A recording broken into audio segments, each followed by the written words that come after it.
Évangile de Jésus-Christ selon saint Matthieu. En ce temps-là, Jésus, arrivé dans la région de Césarée de Philippe, demandait à ses disciples : « Au dire des gens, qui est le Fils de l'homme » Ils répondirent : pour les uns, Jean le Baptiste, pour d'autres, Élie, pour d'autres encore, Jérémie ou l'un des prophètes. Jésus leur demanda : « Et vous, que dites-vous ? Pour vous, qui suis-je » Alors Simon-Pierre prit la parole et dit : « Tu es le Christ, le Fils du Dieu vivant. » Prenant la parole à son tour, Jésus lui dit : « Heureux es-tu, Simon, fils de Jonas, ce n'est pas la chair et le sang qui t'ont révélé cela, mais mon Père qui est aux cieux.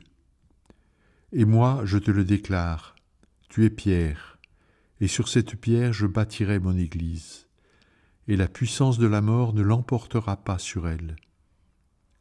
Je te donnerai les clés du royaume des cieux. Tout ce que tu auras lié sur la terre sera lié dans les cieux, et tout ce que tu auras délié sur la terre sera délié dans les cieux. » Alors il ordonna aux disciples de ne dire à personne que c'était lui le Christ. Acclamons la parole de Dieu.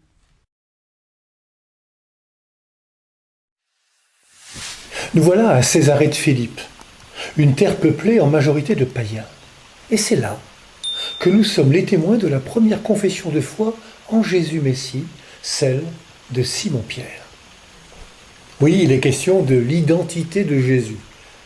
Les réponses qui sont données, qui évoquent Jean le Baptiste, Élie, Jérémie, d'autres prophètes, montrent que Jésus est bien un envoyé de Dieu.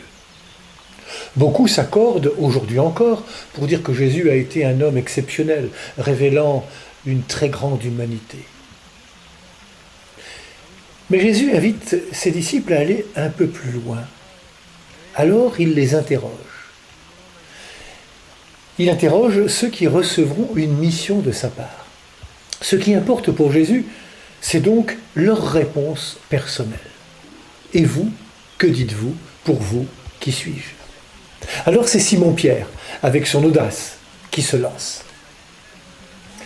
Dire que Jésus est le Messie change tout. C'est affirmer que Jésus n'est pas qu'un prophète, si grand soit-il, mais la parole faite chair. C'est affirmer, comme tous les chrétiens du monde entier, que le Dieu créateur du ciel et de la terre a habité notre monde sous les traits d'un homme né dans une crèche et mort sur une croix. En reconnaissant que Jésus est le Christ, Pierre confesse qu'il est le Fils de Dieu vivant, y compris dans ses transgressions vis-à-vis des rites et des coutumes de son temps. Désormais, c'est auprès de Jésus et non des religieux de son temps que se trouve la vraie fidélité au Dieu vivant et unique. Pierre devient le modèle du disciple et le fondement de l'Église.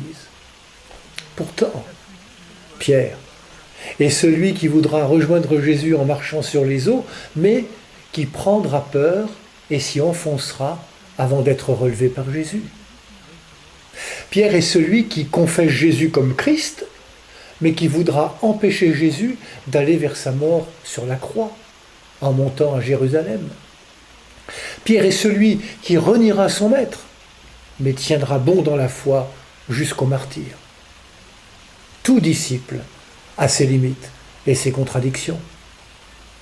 L'important, au bout du compte, c'est la fidélité dans la foi et la confiance à celui qui nous fait vivre, Jésus-Christ.